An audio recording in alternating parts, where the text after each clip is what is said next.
Hello everyone. তো আমরা মোটামুটি অর্ধেক কোশ্চেন 2023 WBCS মেন্সের সলভ করে ফেলেছি। তো আজকে 105 নাম্বার থেকে শুরু করব।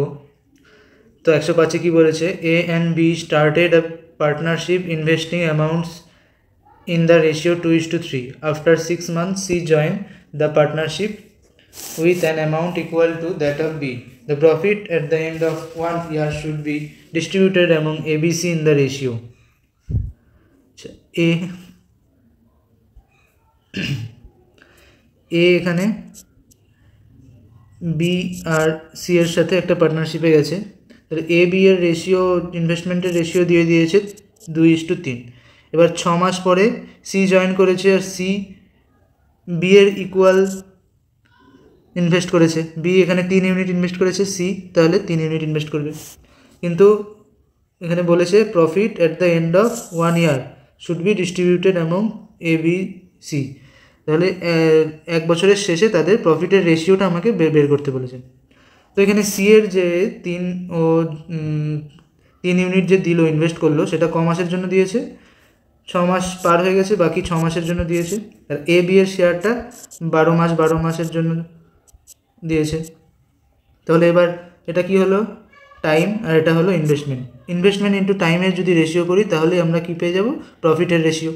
তাহলে রেশিও বের করিনি, এখানে 6 দিয়ে কাটলে এখানে 1, 2, এখানে 2, তাহলে কত হয়ে গেল? 4, এখানে 3 দুগুণে 6, 3, 4, 6, 3 অ্যান্সার হয়ে গেল। By selling 60 articles, a vendor gains the selling price of 15 articles, his gain in percentage. আচ্ছা, 60টা আর্টিকেলও বিক্রি করলো, বিক্রি করে কি হলো? লাভ হলো। তাহলে 60 আর্টিকেলের এসপি মাইনাস 60 আর্টিকেলের সিপি, এটা কি পেলাম? এটা তাহলে আমি পেয়ে গেলাম কি? প্রফিট। 60টা বিক্রি করে যায়, 60টা বিক্রি করলো আর মাইনাস করলাম 60টার কস্ট প্রাইস। 60টা আর্টিকেলের বিক্রয় মূল্যের সঙ্গে 60টা আর্টিকেলের ক্রয় মূল্য আমি মাইনাস করলাম, কি পেয়ে গেলাম? প্রফিট। প্রফিট এখানে দিয়ে দিয়েছে কি? Selling price of 15 article. তাহলে 15 ইন্টু এসপি। এবার এটা থেকে এসপি ইস টু সিপি আমি পেয়ে যাব। 15 এসপি এপাশে নিয়ে গেলে কী হবে? 45 এসপি, আর এদিকে 60 সিপি নিয়ে গেলাম। এবার এসপি এক পাশে আছে, নিচে সিপি নিয়ে আসলাম, এদিকে 60 আছে, এই পাশে আনলে নিচে 45 চলে আসবে। 15 দিয়ে কাটলে কত হবে? 15 দিয়ে কাটলে 4 15 60, এখানে 3 15 45, তাহলে 4:3। এসপি হয়ে গেল 4, সিপি হয়ে গেল 3, তাহলে এদের মধ্যে ডিফারেন্স কত? +1। তাহলে +1 কী হয়ে গেল? লাভ হয়ে গেল। বিক্রয় মূল্য 3, বিক্রয় মূল্য 4, ক্রয় মূল্য 3, তাহলে লাভ কত হলো? 1। এবার আমাকে লাভের পার্সেন্টেজ বের করতে বলছে। 1 লাভ হয়েছে কার উপর? সবসময় কার উপর বের করি? ক্রয় মূল্যের উপর। তো সিপি কত? এখানে 3, তো 1/3 হয়ে গেল কি? প্রফিট। 1/3 মানে কত পার্সেন্টেজে যদি করি? B, option B 33.1/3%। না বুঝতে পারলে তোমরা 100 দিয়ে গুণ করে নাও এখানে, তাহলে কত আসবে? 33.1/3%। Divided 1570 between A and B so that 25 being deducted from A's share and 45 from B's share, their share become 2:3. Find the amount received by A. A B এর মধ্যে যেটা রেশিও এখানে দিয়ে দিয়েছে 2:3, সেটা এর থেকে, এর যা শেয়ার তার থেকে 25 বাদ দিয়ে, আর বি এর শেয়ার তার থেকে 45 বাদ দেওয়ার পরে। আচ্ছা, টোটাল কত বাদ দিল? 25 আর 45 যোগ করলে কত হয়? 45, 5, 50 আর 20, 70। তাহলে টোটাল 70 টাকা বাদ দিল। তাহলে 1570 থেকে যদি মাইনাস আমি 70 করে দিই তাহলে কত হচ্ছে? 1500 পেয়ে যাচ্ছি। তাহলে এই যে 2 ইউনিট আর 3 ইউনিট যেটা এ বি এর শেয়ার দিয়ে দিয়েছে, সেটা যোগ করলে কত হচ্ছে? 5 ইউনিট। তো 5 ইউনিটটা কত? 5 ইউনিট মানে এই 70 ডিডাক্ট করার পরে, মানে এই 5 ইউনিটের ভ্যালু 1500। তাহলে আমাকে এর শেয়ার বের করতে বলছে। তাহলে এটা কত গুণ হচ্ছে? 300 গুণ। তাহলে এর শেয়ার 2, এখানে 300 গুণ করলে কত পেয়ে যাব? 600। এবার 600টা কি যেটা পেলাম সেটা কি এর শেয়ার? না, সেটা 25 ডিডাক্ট করার পরে এর শেয়ার। তাহলে এখানে 25 যোগ করে দিব, কত পেয়ে গেলাম? 625। এবার বি এর যদি শেয়ার বের করতে বলতো তাহলে 3 ইন্টু 300 900 হতো, প্লাস করতাম আমরা এখানে 45 প্লাস করে দিতাম, তাহলে পেয়ে যেতাম 945। এবার 108 একটা রিজনিং দিয়েছে। আচ্ছা, PST 1 বলে দিয়েছে। PST, পি এর প্লেস ভ্যালু কত 16, এস এর 19, টি এর 20। তাহলে এটা 1 কী করে হচ্ছে, যোগ করে দেখি, বিয়োগ করে কি পাচ্ছি, এখানে 3 পাচ্ছি, এখানে 1 পাচ্ছি, কোনো রিলেশন আমি দেখতে পাচ্ছি না। যোগ যদি করি তাহলে এখানে কত হচ্ছে, 20 + 19 39 + 16 55, যোগ করলে কত হচ্ছে 55। এবার দেখো এই 55-এর যদি আমি ডিজিট সাম করি কত হবে, 5 5 5 + 5 10, আবার ডিজিট সাম করলে 1, তো সেই 1 এখানে আছে। এবার দেখি এনপিআর এর ক্ষেত্রেও এটা লাগে নাকি। এনপিআর এর ক্ষেত্রে যদি করি, এন মানে 14, পি মানে 16, আর মানে 18, তাহলে 14 আর 16-তে 30, 30 আর 18-তে 48, 48 4 আর 8 যোগ করলে কত হচ্ছে 12, 2 আর 1 যোগ করলে 3। হ্যাঁ, অপশানে এখানে 3 আছে, তাহলে 3 হয়ে যাবে answer. Due to an increase of 15% in the price of eggs, 4 eggs are available for 24. The present rate of eggs per dozen is.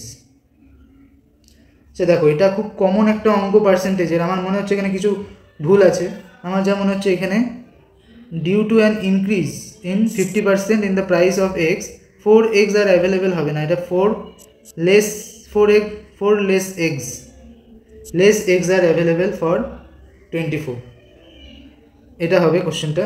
তাহলে প্রেজেন্ট রেট অফ এগ আমাকে বের করতে বলছে, মানে এটা মানে কি আমি বলে দিচ্ছি, তোমাকে বাজারে পাঠানো হলো 50 টাকা দিয়ে, এবার বলা হলো যে 50 টাকা তুমি যে কটা চকলেট পারো নিয়ে আসো। এবার বাজারে গিয়ে তুমি যেই চকলেটটা আনতে গেলে সেটার দাম দেখলে যে বেড়ে গেছে।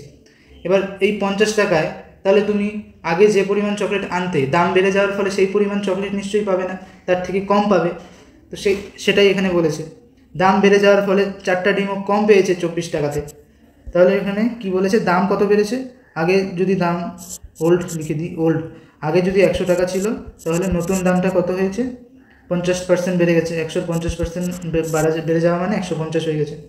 রেশিও যদি করি 50 দিয়ে কাটলে 2:, এখানে 3। আচ্ছা, এবার টোটাল কস্ট কি হয়, টোটাল কস্ট ইকুয়াল টু কী হয়, টোটাল কস্ট মানে প্রাইস ইন্টু কোয়ান্টিটি। একটা আইটেমের প্রাইস প্লাস টোটাল কোয়ান্টিটি যে কটা কিনেছি সেটা গুণ করলে আমরা কি টোটাল কস্টটা পেয়ে যাবো। এবার দেখো টোটাল কস্ট এখানে কনস্ট্যান্ট, 24 টাকা নিয়েও আগে গিয়েছিল, আবার দাম বাড়ার পরেও 24 টাকা নিয়েই গেছে। তাহলে টোটাল কস্ট যদি এখানে কনস্ট্যান্ট হয়, তাহলে প্রাইসের যেটা রেশিও, এটা প্রাইসের রেশিও আমি পেয়েছি, আর কোয়ান্টিটির রেশিও কী হবে, কোয়ান্টিটির রেশিও উল্টে যাবে, ব্যস্তানুপাতিক সম্পর্ক। কস্ট এখানে সেম, প্রাইস বেড়ে যাওয়ার ফলে আমি সেই দামে কি কম কোয়ান্টিটির জিনিস কিনতে পারবো, প্রাইস যদি কমে যেত তো সেই সেম দামে আমি কি বেশি জিনিস কিনতে পারতাম। তাহলে কোয়ান্টিটি রেশিও আর প্রাইসের রেশিও এখানে কি ব্যস্তানুপাতিক সম্পর্ক হবে, তাহলে 3:2 হয়ে যাবে কোয়ান্টিটির রেশিও। তাহলে দেখো আগে যখন দাম কম ছিল তখন ও 3টা পেত সেই দামে, এখন ও সেই দামে 2টো ইউনিট পাচ্ছে। তাহলে এখানে ডিফারেন্স কত, 1। আর এখানে বলেছে 4টা ডিম কম পাচ্ছে, তো 1-এর ভ্যালু কত, 4 পেয়ে গেলাম। এবার আমাকে প্রেজেন্ট রেট বের করতে বলছে, তো বর্তমানে 2 ইউনিটও পাচ্ছে, তাহলে 2-এর ভ্যালু 8, 2-এর ভ্যালু কী হয়ে যাবে 8টা ডিম। তাহলে বর্তমানেও 2 ইউনিট মানে 8টা ডিম পাচ্ছে। এবার 8টা ডিমের দাম কত, 24 টাকা, 24 টাকা নিয়ে গেছিলো, তো 8টা ডিমের দাম 24 টাকা হলে আমাকে কী বের করতে বলছে, 12টা ডিমের দাম বের করতে বলছে। তাহলে 12টা ডিমের দাম কত হয়ে যাবে, 24/8 × 12, 3 8 24, 3 12 36 হয়ে যাবে answer. A alone can do a piece of work in 21 দিন, B who's 40% more efficient than A। আচ্ছা, A আর B এর এফিসিয়েন্সি রেশিও আমি এখান থেকে বের করবো। A যদি 100 হয় এফিসিয়েন্সি, B এর এফিসিয়েন্সি 40% বেশি, তাহলে 140। রেশিও করলে 20 দিয়ে গেলে 5 20 100, আর এখানে 7 হয়ে যাবে। এবার দেখো work done is equal to কি, is equal to efficiency into time.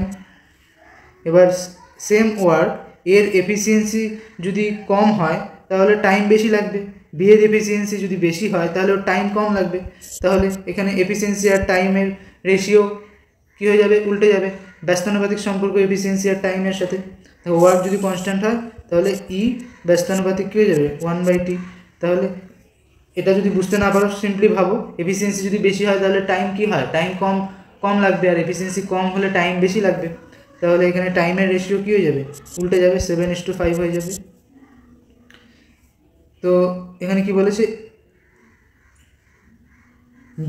B এর এফিসিয়েন্সি, বি মানে কতদিনে কাজটা শেষ করবে, এর টাইম লাগছে 7 ইউনিট, 7 ইউনিটের ভ্যালু আমার 21 দেওয়া আছে, 3 গুণ, তাহলে বি এর টাইম লাগবে 5 ইউনিট, মানে 3 গুণ করলে 15 দিন লাগবে।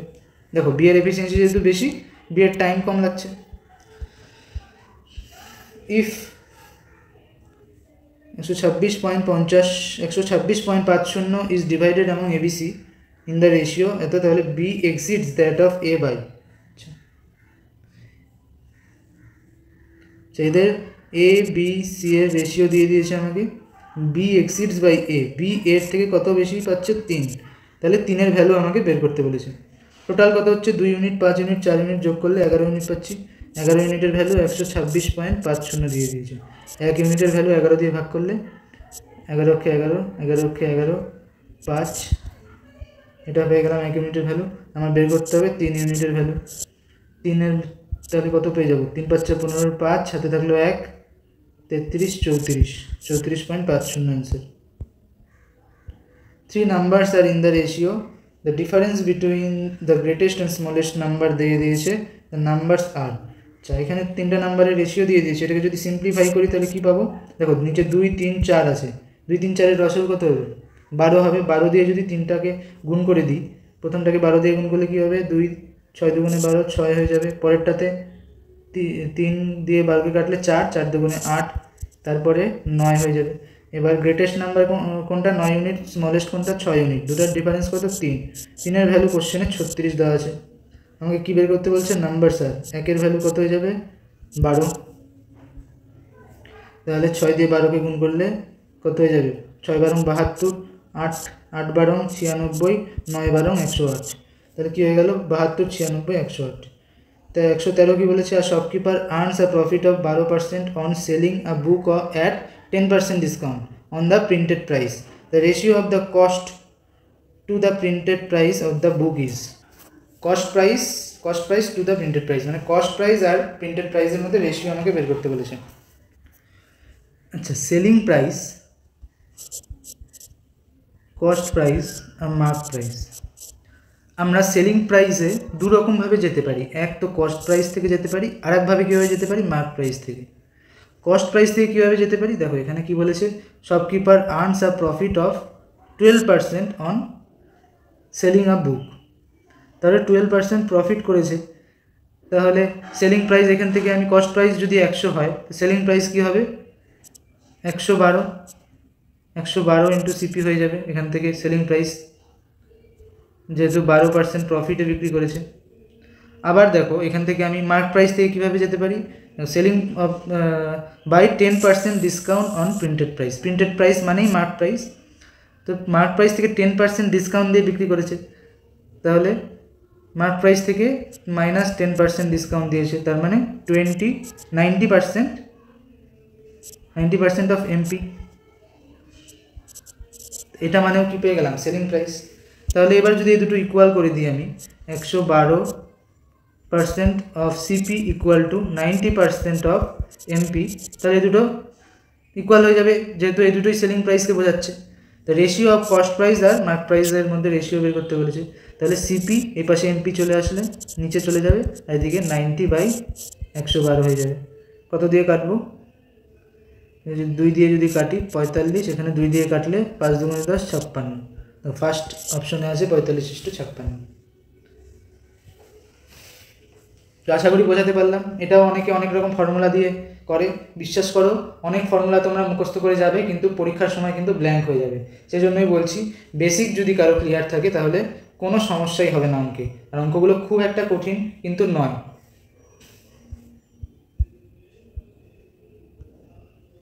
114 নম্বরে কি বলেছে, the average marks obtained by a group of 10 student is 41 marks, find the new average if a new student who scored 63 marks is also included in the group।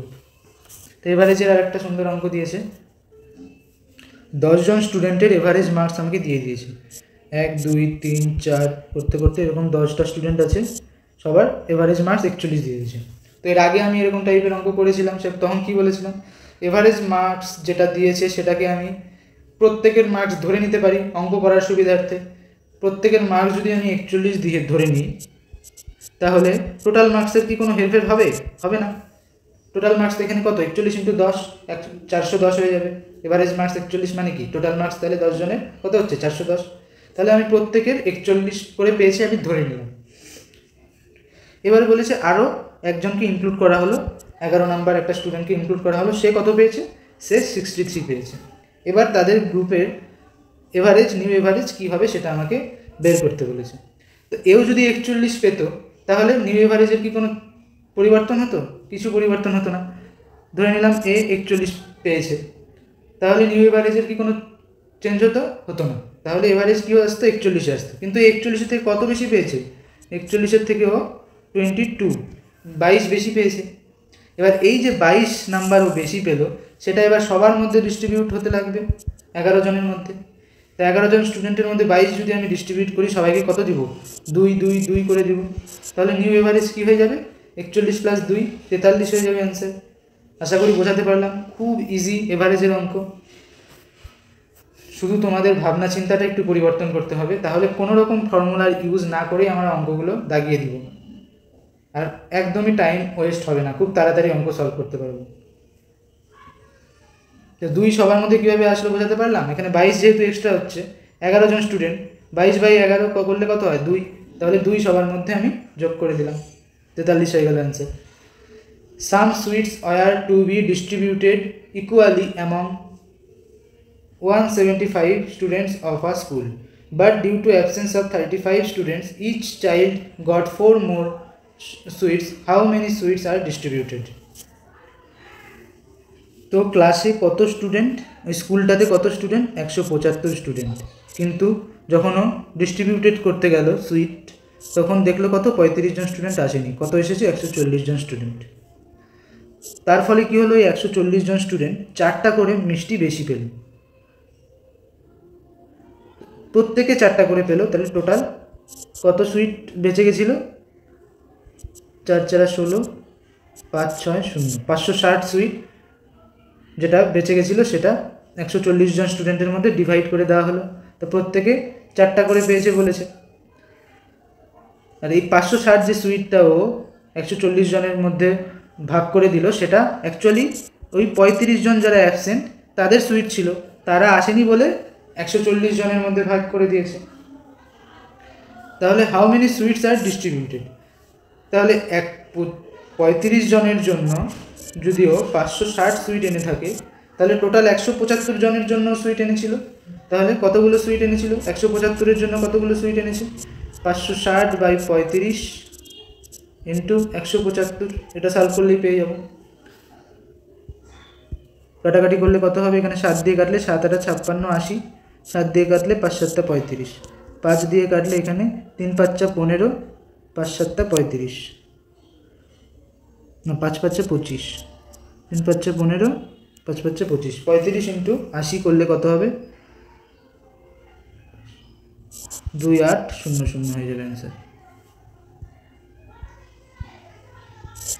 তাহলে কীভাবে করলাম? একটা শূন্য তো আছেই এখানে 80, আর 35 ইন্টু 8 কীভাবে করলাম? 35কে একবার ডবল করলাম 70 হলো, আর একবার ডবল করলাম 140 হলো, আর একবার ডবল করলে 280 হলো। তাহলে 35 ইন্টু 8 কত হয়ে গেল? 280। সরি, অপশন বি হয়ে যাবে, এটা হবে না। 2 pipes A and B can fill a cistern in 60 minutes and 48 minutes respectively. A করছে 60 মিনিটে, বি করছে 48 মিনিটে। Both pipes open together. তো এখান থেকে ফার্স্টে সিস্টেমের ক্যাপাসিটি আমি বের করে নিই। কীভাবে করবো? লসাগু করি। দেখো 6 এখানে 60 আর 48 আছে, এখানে যদি 240 করে নিই, তাহলে এদের এলসিএম আমি পেয়ে গেলাম। 60 আর 48-এর এলসিএম কত? 240 পেলাম। তাহলে এটা ধরে নিলাম আমি টোটাল ক্যাপাসিটি। তাহলে এ এর এফিসিয়েন্সি কত হয়ে গেল? 240/60 4, বি এর এফিসিয়েন্সি কত হয়ে গেল? 5, 240/48 5। both pipes are open together, the cistern will be filled in half an hour if the pipe B is turned off after. আচ্ছা, দুটো পাইপ যদি একসাথে চলে তাহলে আধা ঘন্টা লাগবে না, আরও কম সময়ে সিস্টেমটা ভর্তি হয়ে যাবে। তাহলে এখানে কি বলেছে, system will be filled in half an hour, মানে 30 মিনিটে ভর্তি হয়েছে। তাহলে আমাকে বের করতে হবে তো বি পাইপটা কখন টার্ন অফ বন্ধ করে দেওয়া হয়েছে। এবার ধরে নিই আমি এখানে টোটাল এফিসিয়েন্সি দুজনের কত হচ্ছে, এ প্লাস বি এর 5 + 4 9। এবার আমি ধরে নিলাম বি এরা দুজন মিলে এক্স মিনিট ওপেন ছিল, তাহলে 9x ভরলো, তারপরে বি পাইপকে বন্ধ করে দেওয়া হলো।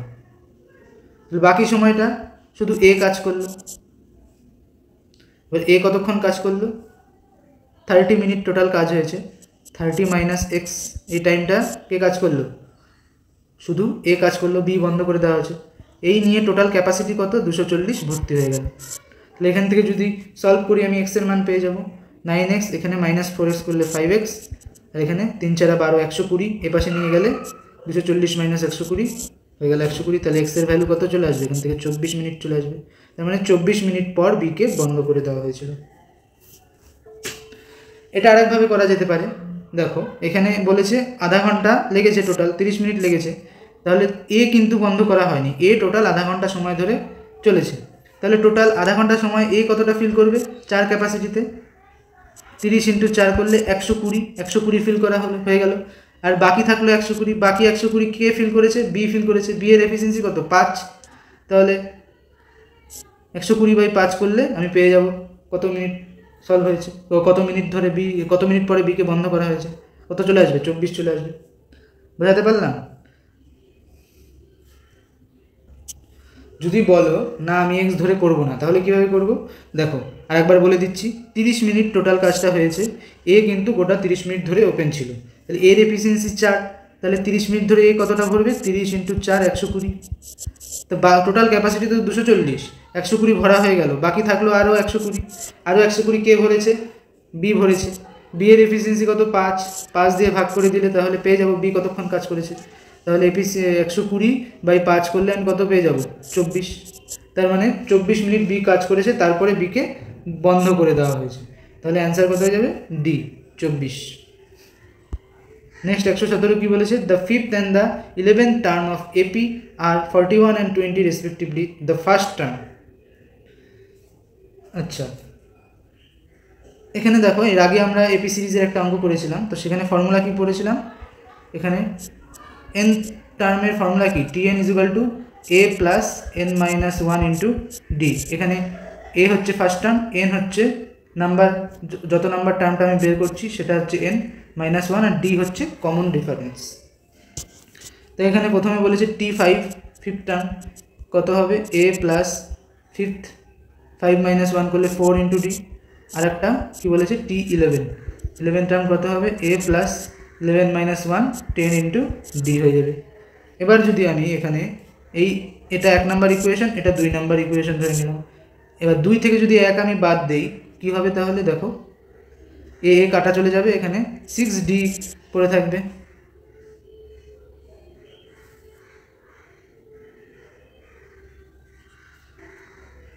(6d = কত হবে, এখানে T5 এর মান কত বলেছিল, 41, আর T11 এর মান কত বলেছিল, 20। তাহলে এখানে 2 থেকে আমি 1 বাদ দিলাম, 10d - 4d, 6d 20 - 41 করলে -21 হয়ে যাবে। তাহলে d = কী হয়ে গেল, -21/6, মানে -7/2 হয়ে গেল।